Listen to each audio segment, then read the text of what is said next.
Pourquoi Bitcoin est dangereux et 6 bonnes raisons de ne pas spéculer sur les crypto-monnaies.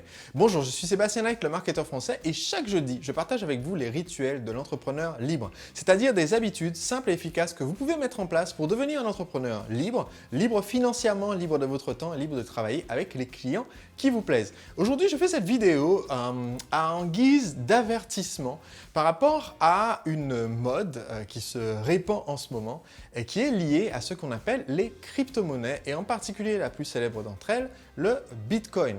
Alors, qu'est-ce que c'est que les crypto-monnaies? C'est une nouvelle technologie qui permet à des personnes d'échanger de la valeur, en fait des codes informatiques auxquels on attribue une valeur à travers Internet et de façon sécurisée. Je simplifie au maximum. Et aujourd'hui, il existe une vague de spéculation dans ces crypto-monnaies qui consiste en fait à en acheter en espérant que le tarif augmente jusqu'à pouvoir le revendre plus tard. Et j'aimerais vous expliquer 6 bonnes raisons de ne pas succomber à cette tentation. Parce qu'en fait, il s'agit d'une tentation d'argent facile et je sais que après avoir conseillé plusieurs milliers d'entrepreneurs via mes formations, mes conférences, mes séminaires, mes livres et mes contenus sur Internet, je sais que c'est souvent un problème auquel on se retrouve confronté quand on a commencé à avoir de bons résultats grâce à notre entreprise. C'est-à-dire que si vous avez suivi mes conseils sur mes vidéos depuis un certain temps, si vous avez lu mes livres, si vous avez appliqué ces techniques pour vendre vos produits sur Internet et obtenir des résultats, vous avez commencé à avoir des ventes, à générer de la marge, à faire du bénéfice, à bien vous payer, eh bien au bout d'un moment, notre cerveau commence à dire « Oula, il y a beaucoup d'argent d'un seul coup, qu'est-ce que je vais bien pouvoir faire de cet argent ?» Et le premier réflexe consiste à chercher un moyen de s'en débarrasser de façon plus ou moins consciente ou inconsciente. C'est le même phénomène qui fait que la majorité des personnes qui gagnent une loterie et qui gagnent des millions finissent par le perdre dans les 3 années qui suivent, ce qui a été montré par de nombreuses études. Le même système est à l'œuvre quand on est un entrepreneur, qu'on n'a pas forcément été élevé dans un milieu extrêmement riche, qu'on n'a pas forcément été élevé dans un milieu où l'argent était en grande abondance, eh bien, on a tendance à faire certains mauvais choix. Et j'aimerais vous expliquer pourquoi céder à la folie du Bitcoin et des autres crypto-monnaies est en fait tomber dans un piège. Donc, premièrement, si vous avez lu mon livre « Le secret des entrepreneurs libres », il y a un chapitre où je parle de comment est-ce qu'on gère le risque et où justement je mentionne le fait que c'est une vraie grosse tentation en tant qu'entrepreneur de dire « Ok, j'ai de l'argent et du coup, je voudrais en avoir davantage. Et donc, je vais tout miser sur un test. Je vais faire un pari. » Et c'est en fait la première idée fallacieuse qu'on va essayer de vous transmettre quand on essaie de vous convaincre de mettre votre argent dans Bitcoin ou dans les autres crypto-monnaies. Le premier piège dans lequel on tombe, c'est le suivant. Le piège, c'est, mot à mot, n'investissez que l'argent que vous pouvez vous permettre de perdre. Alors, on vous dit ça souvent. Si vous commencez à regarder des vidéos de personnes qui parlent de ce genre d'opportunités, déjà quand ça s'appelle opportunité, il faut se méfier, de ce genre d'opportunités, on vous dit n'investissez que l'argent que vous pouvez vous permettre de perdre. Et en fait, automatiquement, ça donne envie à la partie subconsciente de votre cerveau qui dit j'ai trop d'argent, de dire ok, tiens, ça tombe bien, j'ai de l'argent à perdre, je vais le mettre là-dedans. On verra bien ce qui se passera, mais c'est sûrement une bonne façon de me débarrasser de cet argent. Et j'aimerais vous mettre en garde d'un avertissement qui est quelque chose de très très simple, mais que peu de mes spectateurs et clients entrepreneurs ont pris le temps de travailler. C'est la notion tout simplement que vous n'avez pas d'argent à perdre. Tant que vous n'êtes pas libre financièrement, c'est-à-dire tant que vous n'avez pas suffisamment d'investissement, qu'il s'agisse d'investissement immobilier, investissement en bourse, investissement dans les entreprises, tant que vous n'avez pas suffisamment d'investissement pour générer des revenus passifs qui vous rapportent davantage que votre coût de vie, vous n'êtes pas libre financièrement. Être libre financièrement, c'est pouvoir ne plus travailler et vivre en fait de la rente de vos investissements. Ces investissements peuvent être aussi bien de l'immobilier locatif que du locatif professionnel, vous louez des locaux à des entreprises, que avoir des parts dans des PME qui vous payent des dividendes quand elles ont des bénéfices, ou alors des parts dans votre entreprise dans laquelle vous n'êtes plus présent, vous êtes juste propriétaire au lieu d'être l'opérateur dans l'entreprise, ou encore toucher des royalties sur la vente de produits qui ont votre propriété intellectuelle, des livres comme dans mon cas par exemple, des marques que vous avez déposées, des brevets, des inventions que vous avez créées. Bref, tant que vous n'avez pas ce flux d'argent qui est passif et qui couvre l'ensemble de vos dépenses, vous n'êtes pas libre financièrement. Et donc, en matière d'argent, votre premier objectif, si vous avez 5 € aujourd'hui que vous pensez pouvoir perdre, c'est au contraire de l'investir avec une sécurité de votre capital dans le but de générer un retour sur investissement. Et donc, ça m'amène à comprendre la différence entre investissement et spéculation. Et c'est la deuxième raison pour laquelle vous ne devriez pas investir dans le Bitcoin.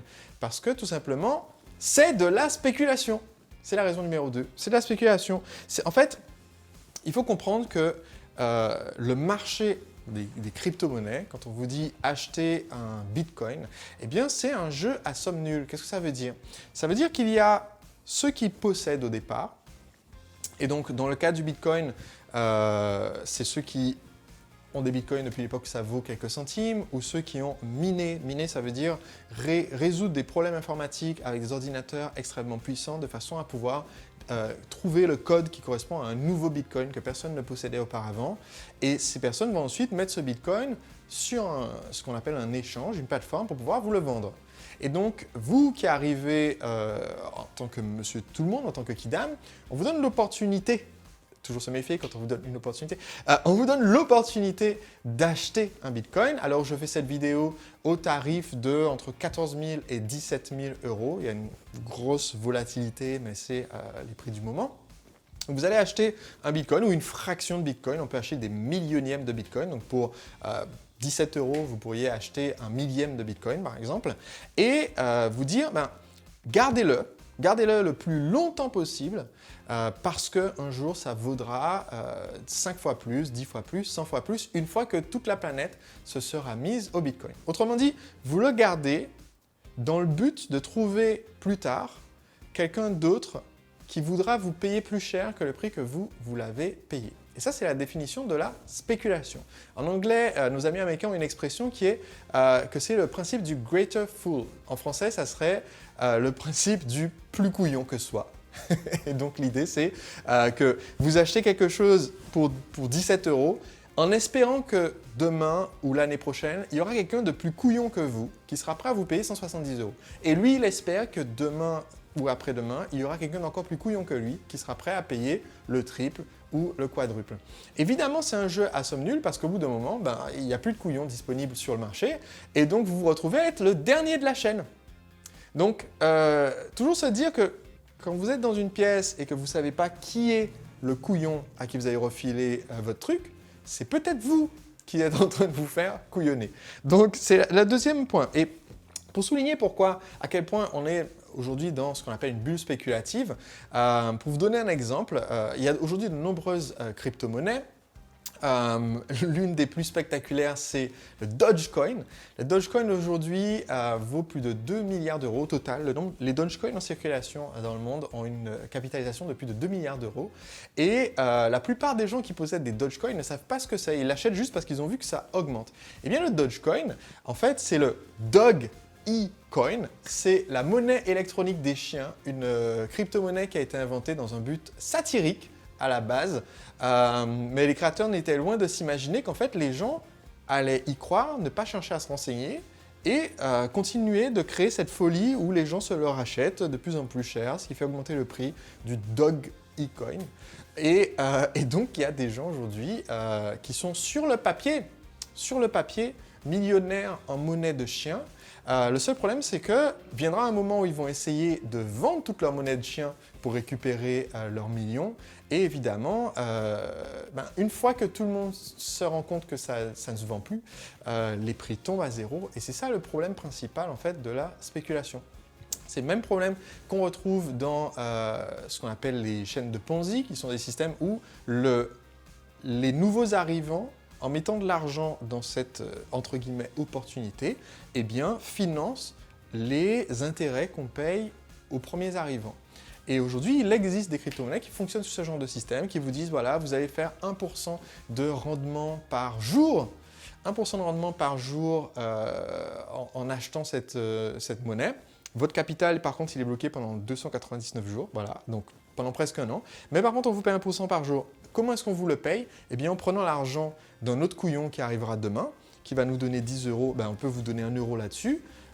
Le couillon de demain, on lui donnera 1 euro en prenant sur celui d'après, jusqu'au moment où le marché des couillons finit par s'épuiser. Il n'y en a plus d'autres. Et donc, les créateurs de ce système s'en iront avec des millions, peut-être des milliards d'euros et disparaîtront dans la nature. C'est pour ça que personne ne sait qui a inventé ces crypto-monnaies, celles qui fonctionnent sur ce système.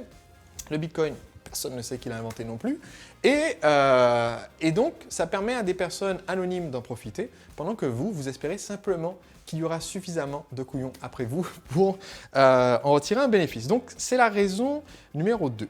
Raison numéro 3 de ne pas se lancer dans cette folie spéculative du Bitcoin. Raison numéro 3, c'est que tous les experts sont d'accord.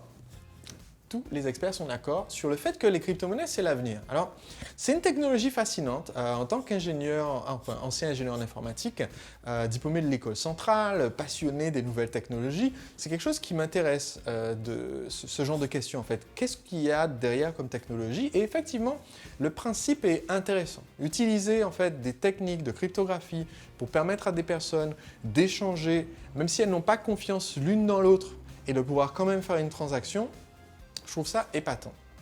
Par contre, ce qui m'inquiète, et si vous avez vu ma vidéo de lundi, vous saurez pourquoi je dis ça. C'est une vidéo où je chronique un livre qui s'appelle Future Babble. Et dans ce livre Future Babble, il y a de nombreuses études qui montrent qu'en fait, que les experts sont très mauvais pour prédire l'avenir. Et quand il y a un consensus d'experts, s'il y a une chose dont vous pouvez être à peu près certain, c'est qu'ils ont probablement tort. Donc, j'étais aussi passionné par cette technologie et convaincu qu'il y a sûrement beaucoup d'avenir, mais le fait que tout le monde soit convaincu que c'est l'avenir, tout comme tout le monde pouvait être convaincu que les voitures volantes seraient l'avenir, on va dire, est quelque chose dans lequel je ne mettrai pas toute ma confiance et surtout pas tout mon patrimoine. Mais supposons que ça soit vrai et que les crypto-monnaies soient l'avenir et que peut-être demain, la monnaie fiduciaire, les euros, les dollars disparaissent et qu'on décide d'adopter de façon massive des monnaies comme ça électroniques. Eh bien, qu'est-ce qui se passe après? Eh bien, ça m'amène à mon point numéro 4. Quatrième raison de ne pas investir dans le Bitcoin, c'est que même si les crypto-monnaies devenaient l'avenir, eh bien, Bitcoin n'est pas forcément l'avenir. Autrement dit, aujourd'hui, ce qui fait que Bitcoin est le leader parmi les autres crypto-monnaies, c'est que c'était la première disponible sur le marché. L'inventeur ou les inventeurs du Bitcoin ont une idée révolutionnaire. Ils étaient les premiers avec cette idée qui a été émulée par d'autres crypto-monnaies. Et aujourd'hui, du coup, comme ils étaient les premiers, il faut souvent acheter du Bitcoin pour pouvoir acheter une autre crypto-monnaie. Donc, ils sont un peu la plaque tournante de ce marché. Et c'est l'avantage du premier entrant. Par contre, si on regarde un petit peu juste l'histoire auparavant, de technologies qui ont tout changé, l'automobile, l'aviation, Internet, eh bien, certes, on pouvait dire depuis les années 90 qu'Internet serait probablement l'avenir. Pourtant, la plupart des boîtes de l'époque du dot-com, de la bulle de cette époque-là, la bulle des années 99-2000, la plupart de ces boîtes, de ces startups Internet ont coulé. Tous ces premiers entrants, quelques exemples en matière de réseaux sociaux, 6 Degrees, Friendster, MySpace, même en France, Copain d'avant. Aujourd'hui, la plupart ont disparu, les autres ne sont que des coquilles vides. Et rien ne prouve qu'en fait, le Bitcoin n'est pas le MySpace de la crypto-monnaie, n'est pas le copain d'avant de la crypto-monnaie. Tout le monde pouvait dire à une époque que sur Internet, il y avait beaucoup de sites, de plus en plus de sites, des millions de sites, et qu'on allait vraiment avoir besoin d'un moteur de recherche.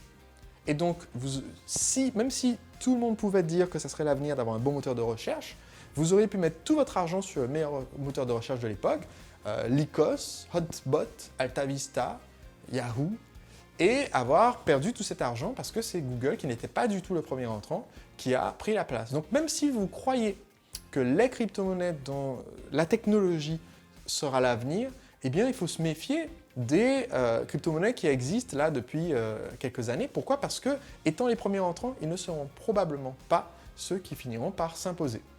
Et si les États finissent par accepter que leur monnaie disparaisse pour la remplacer par une crypto-monnaie, pensez-vous qu'ils vont préférer adopter une crypto-monnaie entièrement décentralisée, inventée par des inconnus et ayant possiblement des portes cachées pour tirer de l'argent, ou bien qu'ils vont préférer créer la leur? La question reste posée. Ça m'amène donc à mon point numéro 5, mon 5e point, qui est une des critiques les plus fréquentes quand vous osez vous osez casser le mythe du Bitcoin, et aussi une tentation qu'on peut avoir dans l'autre sens. C'est-à-dire que sur les marchés financiers, si vous pensez que quelque chose va finir par couler, vous pouvez faire ce qu'on appelle une vente à découvert. En anglais, to short, ça veut dire vendre à découvert. Ça veut dire qu'en fait, vous pouvez parier sur les marchés financiers qu'une action, par exemple, imaginons que vous pensez que Tesla n'est pas aussi mythique que la plupart des gens pensent et vous ne croyez pas que cette entreprise va finir un jour par être bénéficiaire, eh bien, il est possible sur les marchés financiers de dire, écoutez, une action de Tesla, ça vaut 1000 € aujourd'hui, eh bien, je la vends 1000 €, je touche les 1000 € aujourd'hui, et je vous la livrerai, je vous la donnerai en main propre dans 3 mois ou dans 1 an. Et ce que vous faites comme pari, c'est que comme l'action sera passée de 1000 € à 10 € au bout de l'échéance, vous pourrez acheter l'action que vous avez promise pour beaucoup moins cher que l'argent que vous avez touché. Donc vous avez touché 1000 € aujourd'hui pour quelque chose que vous devez livrer dans 3 mois. Et donc vous allez acheter votre action Tesla dans 3 mois qui vaut 10 €. Vous aurez fait un énorme bénéfice et vous allez la donner à l'acheteur. Ça s'appelle vendre à découvert et c'est une méthode qu'utilisent les experts de la finance pour pouvoir faire du chiffre d'affaires quand ils pensent que quelque chose va casser la gueule. C'est ce qui a fait des fortunes en 2008 quand il y a eu le crack de la bulle immobilière parce que des personnes malines ont senti que ça venait et ont vendu à découvert tous les actifs financiers dont ils savaient qu'ils allaient chuter. Donc la question c'est pourquoi ne pas faire la même chose avec le Bitcoin? Si on pense que ça va se casser la figure, pourquoi ne pas dire du coup, je vais faire une vente à découvert de Bitcoin, je vais parier sur le fait que ça vaudra 0 dans 1 an, et comme ça, quand ça vaudra 0 et que tous ces gens-là seront ruinés, moi, j'aurai profité de tout ça. Eh bien, 2 raisons. La première, c'est en termes d'éthique, c'est pas mieux que ceux qui sont en train d'espérer trouver un autre couillon. Là, vous êtes en train de dire tout le monde est un couillon, donc je vais en profiter. Et la deuxième, c'est cet adage financier tout simple qui est que le marché peut rester irrationnel beaucoup plus longtemps que vous ne pouvez rester en fond. C'est-à-dire, vous pouvez vous ruiner, même en voyant quelque chose de débile que les gens sont en train de faire en masse, vous risquez d'être ruiné avant que les gens se rendent compte qu'ils font quelque chose de débile. Donc, au lieu de parier dans un sens ou dans l'autre, ma recommandation, c'est, au lieu d'essayer de spéculer, d'aller plutôt chercher à faire des investissements. Et enfin, j'ai un dernier argument, 6e et dernier argument pour vous convaincre de laisser tomber cette folie du Bitcoin. C'est l'argument ad hominem, c'est-à-dire, là, c'est l'argument des personnes. Et je le laisse en dernier parce que, évidemment, c'est le type d'argument le moins fort qui existe, de juste faire des arguments au sujet de la personnalité des personnes. Parce que, vous le savez si vous regardez ma chaîne, je suis convaincu que les petites personnes parlent des personnes. Les petits esprits parlent de personnes, les esprits moyens parlent des événements et les grands esprits parlent des idées. Et donc sur ma chaîne, on parle des idées qui vont vous aider à développer votre entreprise et l'aider à croître. Et on ne parle pas des actualités, on n'est pas le people du marketing, mais juste ce que j'ai constaté en fait quand j'ai commencé à me poser la question de est-ce que ça vaudrait le coup de mettre une partie de mon patrimoine dans cette spéculation sur les crypto-monnaies, j'ai regardé en fait autour de moi et c'est un des critères que je vous ai déjà donné dans une de mes précédentes vidéos, une vidéo qui s'intitulait 10 questions à se poser pour évaluer un nouveau projet. Et parmi mes questions, je me pose la question, est-ce que j'ai accès à quelqu'un qui a déjà obtenu le résultat que je veux? Et si oui, est-ce que cette personne est à 90% ou 100% sûre que c'est une bonne idée pour moi de faire ça? Donc, chercher à valider le projet via quelqu'un qui a déjà obtenu le résultat que je veux. Et donc là, on parle de finance, donc comment valider cette idée auprès de personnes qui ont déjà obtenu le résultat que je veux, c'est-à-dire qui sont indépendantes financièrement, libres financièrement, qui sont millionnaires et millionnaires depuis un certain temps. Et j'ai constaté quelque chose. J'ai la chance d'avoir des amis qui gagnent plusieurs millions par an et des amis qui sont millionnaires depuis 10 ans, 20 ans ou davantage. Et parmi mon groupe d'amis, si je choisis de faire un groupe des personnes qui sont millionnaires depuis plus de 10 ans, toutes ces personnes sont extrêmement frileuses et prudentes vis-à-vis de ce genre de spéculation et sont toutes très inquiètes de voir leurs proches se lancer là-dedans. Alors que si je cherche par contre de façon diamétralement opposée, parmi le groupe, j'ai la chance d'avoir des amis de niveaux très variés et de milieux très variés, si je cherche parmi le groupe de mes amis qui ont tendance à osciller entre les périodes de richesse et de famine, ou ceux qui viennent d'avoir de l'argent subitement au cours des, on va dire, derniers 6 mois, derniers 18 mois et qui ne savent pas quoi en faire, eh bien cet enthousiasme pour cette spéculation est présent parmi les gens qui ne savent pas en fait gérer leur argent, soit qui l'ont déjà prouvé en étant fauchés, extrêmement fauchés régulièrement, soit qui l'ont prouvé par le fait qu'ils n'avaient pas d'argent jusqu'à très récemment avoir réussi à développer leur activité. Et donc, ça m'incite à être prudent à ce sujet. Le fait de se rendre compte que, tiens, c'est étrange, les personnes qui vraiment gèrent bien leur argent, c'est-à-dire les personnes qui auraient le plus en fait d'argent disponible au final à mettre là-dedans s'ils pensaient que c'était le bon choix, eh bien ne le font pas, alors que les personnes dont je ne prendrai pas forcément l'avis sur le sujet, sont particulièrement passionnés par ça. Donc voilà 6 arguments pour moi qui font que je ne mettrai pas mon argent dans le Bitcoin ni dans les autres crypto-monnaies et que je vous recommande plutôt de mettre votre argent dans des investissements.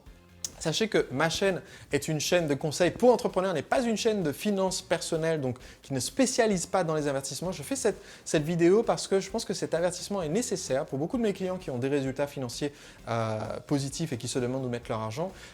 Pour mes proches aussi qui vont sans doute à un moment donné entendre leur coiffeur ou leur chauffeur de Uber leur parler de Bitcoin parce qu'on en est arrivé à ce stade-là, ce qui montre vraiment que c'est une bulle. Et donc pour moi cet avertissement, il était nécessaire. On se retrouve jeudi prochain pour un autre rituel d'entrepreneur libre où on va parler cette fois-ci de conseils que vous devez implémenter, non pas juste d'un avertissement de ce que vous ne devriez pas faire.